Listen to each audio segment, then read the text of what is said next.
En revoyant des baleines aux Açores, 45 ans après avoir assisté au Brésil à leur quasi-extinction, victime d'une chasse intensive, j'ai eu envie de revenir sur l'histoire extraordinaire de la chasse à la baleine, dont j'ai été témoin enfant sur la plage de Costinha à Cabedelo, au nord-est de Recife, notamment à l'arrivée du baleinier et lors de la découpe des baleines. Mon père, Marc Kempf, océanographe, était embarqué pour des missions d'observation scientifique sur le baleinier et en a rapporté entre autres un témoignage photographique. La chasse à la baleine a commencé au Brésil au XVIIe siècle pendant la période coloniale, puis s'est développée de façon industrielle à partir de 1957 avec l'installation à Cabedelo de la Companhia de Pesca Norte do Brasil, ou Copesbra, filiale d'une entreprise japonaise, la Nippon Reiko Kaka de Tokyo, qui détenait 40% des actions. Cette usine a fonctionné de 1957 à 1985, soit durant 75 ans, tuant 17 123 cétacés. En 2022, l'usine à l'abandon depuis 37 ans est une friche industrielle dans laquelle je reconnais encore bien les différentes unités. La plage de Costinha sur laquelle étaient débarquées les baleines, le bassin de rinçage des cétacés, le plateau de découpe, les autoclaves et les unités de congélation et de séchage de la viande. 12 espèces de grands cétacés profitent de juin à décembre, durant l'hiver austral, des eaux chaudes tropicales pour se reproduire à proximité des côtes du nord-est brésilien, dont l'étroit plateau continental de 35 km de large les rapproche des côtes.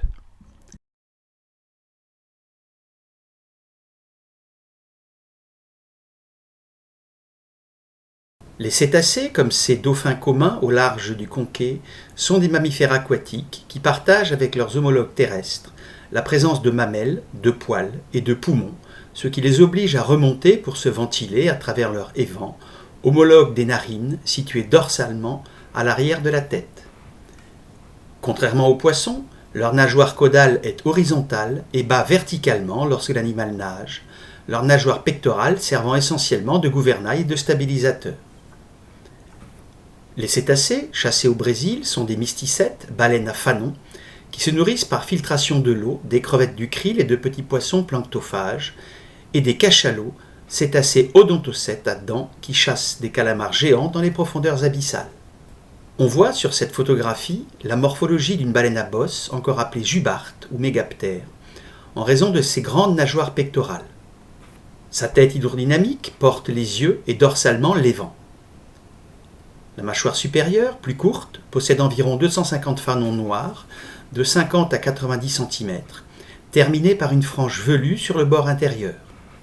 Ces lames cornées de kératine, séparées de 5 mm, sont alignées sur 3 à 5 mètres et filtrent l'eau poussée par la langue.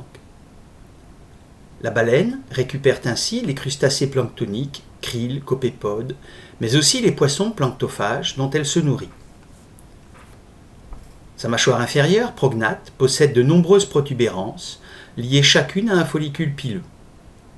Enfin, sa peau est recouverte de nombreuses balanes blanches, petits crustacés filtreurs, protégés par 6 plaques calcaires qui, au stade larvaire, profitent de la lenteur de l'animal pour s'y fixer.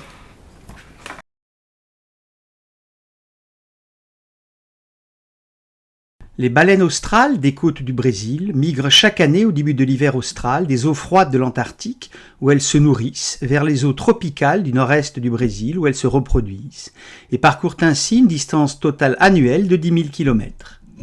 Les baleines franches australes se reproduisent durant l'hiver austral sur les côtes d'Argentine et au sud du Brésil, comme on peut le voir avec cette mer et son baleineau, à proximité de la plage du Rosa, mais contrairement au rorqual ne remontent pas au-delà de Rio. En Antarctique, durant l'été austral, de décembre à mars, l'insolation élevée et la richesse en sels minéraux dissous des eaux froides provoquent un bloom phytoplanctonique, visible ici en vert, à la base du réseau trophique océanique, au sommet duquel se trouvent les grands cétacés. Les baleines vont se nourrir pendant environ 4 mois de krill, petites crevettes planctoniques, et de poissons planctophages, ce qui leur permet de faire des réserves de graisse sous-cutanée dans le blubber ou lard de baleine, et d'augmenter ainsi leur masse de 50%. Elles vont ensuite jeûner pendant leur migration et durant leur période de reproduction, soit durant 8 mois, et perdre 50% de leur masse. En avril, elles débutent leur migration de plus de 5000 km vers le nord, à la vitesse de 5 à 20 km par heure, ce qui leur permet de parcourir entre 50 et 200 km par jour. Elles arrivent au large de Rio en mai, où elles sont chassées par le baleinier de l'usine Taio, d'Arraial do Cabo, puis longent l'étroit plateau continental jusqu'au nord-est du Brésil et arrivent au large de Cabedelo en juin pour se reproduire dans les eaux chaudes tropicales. Les femelles gestantes, depuis 1 an, mettent bas et allaitent leurs baleineaux, et les femelles en chaleur s'accouplent et démarrent une gestation d'1 an. Les femelles chassées sont donc soit gestantes, soit allaitantes, ce qui explique l'effondrement des populations de cétacés à la fin des années 1960. Par ailleurs, sous la pression des Japonais, les baleineaux étaient également chassés.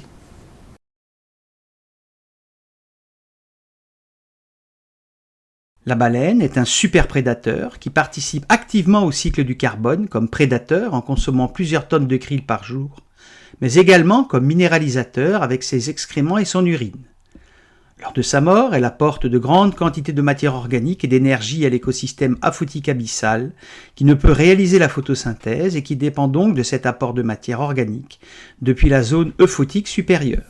La motorisation des bateaux, puis l'invention du canon harpon à tête explosive, ont permis l'expansion géographique de la chasse aux baleines, concentrée autour de l'Arctique et de l'Antarctique, durant leur période d'alimentation, et cela jusqu'au seuil de leur extinction, comme on le voit ici avec les grandes espèces de rorquals, comme la baleine bleue puis le rorqual commun, devenu rare à la fin des années 1960. À Cabedelo, la saison de chasse commençait traditionnellement le 20 juin jusqu'à fin décembre et durait 6 mois, 7 jours sur 7, 24 heures sur 24, de 4 heures du matin jusqu'à 23 heures, et cela durant la période de reproduction, où les cétacés arrivaient dans ces latitudes tropicales pour mettre bas ou s'accoupler.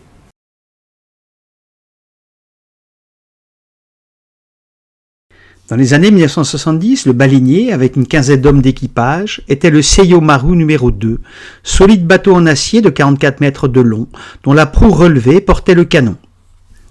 Le baleinier quittait le port de Cabedelo à 4 heures du matin, mettait le cap à 90 degrés est et naviguait entre 10 et 15 nœuds durant 2 à 3 heures, jusqu'à la fin de l'étroit plateau continental de 35 km de large. Au début de la matinée, le baleinier arrivait dans sa zone de chasse, située dans un arc de cercle de 80 degrés, à l'aplomb du talus et au début de la plaine abyssale, où se regroupaient les baleines. L'équipage, et surtout la vigie, située à 30 mètres de hauteur dans le nid de pie, scrutait l'horizon à la recherche du moindre indice de cétacés. Les cétacés sont des grands mammifères marins qui doivent remonter à la surface pour se ventiler, ce qui permet de les identifier, comme ici avec cette baleine franche australe, par leur tête, leur dos, par la présence ou l'absence ici de nageoires dorsales, par leur puissante caudale, mais surtout par leur souffle caractéristique et spécifique, ici d'une baleine franche et d'un rorqual nain de Ming qui constituait 80% des captures de cétacés. S'il est vertical, c'est un cétacé à fanon ou mysticète. S'il est dirigé vers l'avant-gauche, c'est un cachalot, cétacé à dents ou odontocète. L'artilleur, Sakaguchi, responsable de la capture de plus de 5500 baleines, et ses équipiers, préparaient à l'avant le canon et son harpon à tête explosive, relié au baleinier par 200 mètres de corde. Le harpon, de 65 kg et 1,55 m, comprenait une lance de fer cylindrique terminée par 4 bras articulés qui se dépliaient à la sortie de la baleine et la retenaient au bateau. Il se terminait par une grenade creuse chargée de 500 g de poudre vissée à l'extrémité de la tête qui explosait dans la baleine, provoquant des lésions létales en raison de son hémophilie. Le canon, très maniable, manœuvré par un seul homme, permettait de tirer jusqu'à 100 mètres, mais le plus souvent, le tir s'effectuait de haut en bas, à moins de 50 mètres de la baleine. Quand le tireur manquait sa cible, un deuxième harpon était rapidement armé et la baleine poursuivie finissait par remonter et par être harponnée. On voit ici sur cette séquence de photographie la capture d'un petit rorqual de Ming d'environ 8 à 10 mètres, principale espèce de baleine chassée à Cabedelo à partir des années 1960. En effet, les grands rorquals, notamment le rorqual bleu et le rorqual commun fine, ont été décimés par une chasse intensive autour de l'Antarctique dans les années 1930 à 1960. Le petit rorqual nain représentait dans les années 1970 80% des captures de cétacés à Cabedelo, mais également dans tout l'hémisphère sud. Une fois la baleine harponnée, elle essayait vainement de sonder, mais était tirée par un puissant treuil sur le côté du bateau, puis amarrée par la queue. Le harpon laissé dans la baleine et la traction exercée sur sa queue permettaient de la maintenir à couple du baleinier durant toute la durée de son traitement. La baleine, agonisante, était ensuite achevée par de profondes saignées abdominales, voire dans certains cas électrocutée.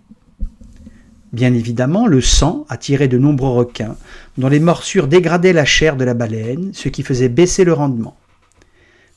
Comme la densité de la baleine était élevée et qu'elle est en limite de flottabilité positive, on leur injectait de l'air sous pression pour qu'elle puisse flotter davantage lors de sa dérive.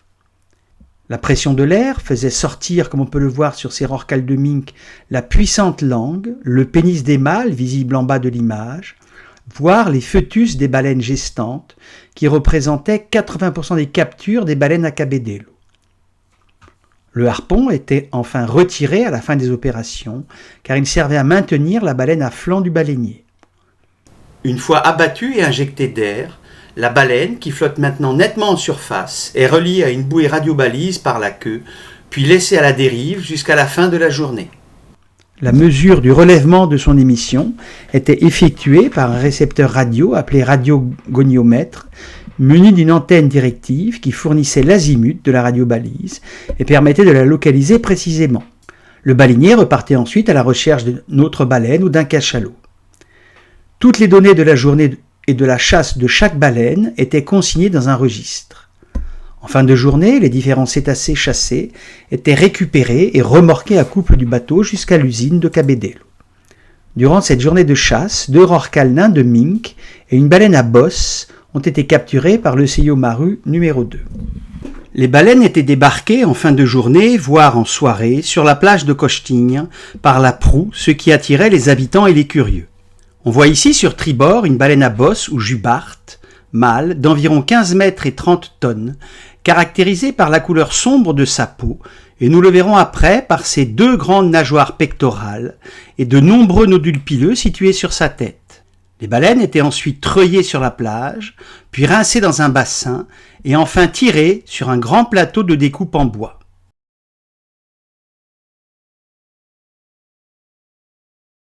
Le dépeçage d'un cétacé commençait par les gros lambeaux de peau et de graisse appelés blubber ou lard de baleine, parfois épais de 25 à 50 cm en début de saison. Ils étaient découpés par de longs couteaux en forme de crosse de hockey, puis fondus sur place, en huile de baleine, dans de grands autoclaves que l'on voit au fond de l'image, ce qui donnait à l'usine une forte odeur. La découpe se poursuivait par l'épaisse enveloppe musculaire qui donnait 3 types de viande. La canicu, prélevée sur le dos de la baleine, était un muscle rouge qui ressemblait à du bœuf. L'onicu, prélevé sur la queue, avait une forte odeur en matière grasse et un goût qui ressemblait au porc. Et le sunoko, provenant du jabot, était une viande gélatineuse peu appréciée. On voit sur cette image le jabot de la baleine qui se dilate lorsqu'elle se nourrit grâce au profond sillon ongulaire, ainsi que les nombreuses balanes blanches fixées sur sa peau. Les beaux morceaux étaient découpés en gros cubes d'environ 50 cm, puis congelés ou vendus comme viande fraîche, et les bas morceaux, salés et saumurés ou séchés, étaient vendus sous forme de charque de baleine ou de lard de baleine. Malgré des campagnes de publicité avec recettes à la pluie et un prix compétitif par rapport à la viande de bœuf, la viande de baleine était peu appréciée des Brésiliens. Par contre, comme aux Açores, la viande de cachalot n'était pas consommée et seule la graisse et les os étaient valorisés. Les os et les nageoires, découpés à la tronçonneuse, étaient incinérés pour en faire de la farine d'os destinée à amender en sels minéraux les cultures locales. De mémoire, le dépeçage d'une baleine de mink durait une vingtaine de minutes et celui d'une baleine à bosse environ 40 minutes. Enfin, pour ne pas altérer la viande, il ne fallait pas dépasser 33 heures entre la mort de l'animal et sa transformation. Finalement, la totalité de la biomasse du cétacé était valorisée par l'usine qui produisait une grande variété de sous-produits destinés pour les bas morceaux et la farine d'os au marché national, mais pour les beaux morceaux de viande et l'huile à l'exportation au Japon.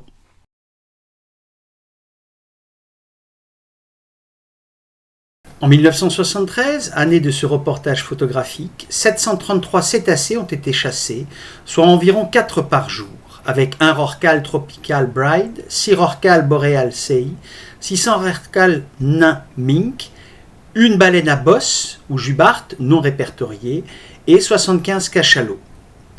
On voit ici sur cette carte la localisation des 932 captures de cétacés en 1980, composées de 902 rorquals nains mink et de 30 cachalots, les derniers qui seront chassés à Cabedelo. Plus aucun grand rorqual n'a été chassé depuis 1977, et même le nombre de rorquals de mink chassés par an va baisser à partir de 1980 jusqu'en 1985.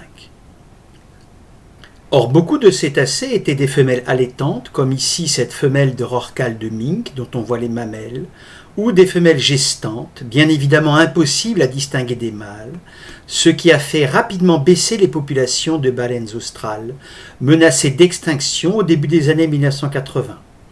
Au total, la Copesbra, qui a fonctionné de 1957 jusqu'en 1985, soit durant 75 ans, a capturé 17 123 cétacés, dont 13 721 rorquals de mink, 2 418 rorquals boréal Sei, 686 cachalots, 52 baleines à bosse, 25 rorquals tropical Bride et 2 rorquals communs fines.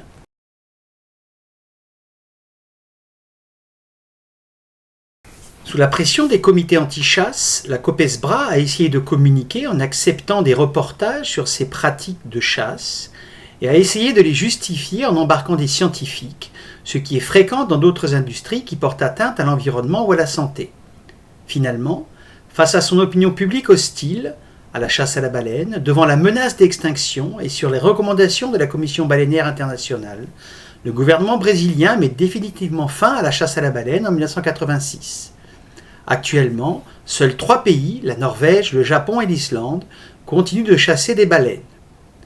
L'arrêt de la chasse a sauvé de l'extinction les grands cétacés, notamment la baleine franche australe qui revient près des côtes au sud du Brésil, et la baleine à bosse que l'on peut revoir sauter dans la baie de Rio, et que l'on devrait voir normalement au large de la Bretagne lors de sa migration entre l'archipel des Açores-Madère et l'Arctique, si le plateau continental, visible ici en bleu clair, n'était pas aussi éloigné des côtes bretonnes, que les baleines boréales longent à environ 150 km en suivant le talus continental.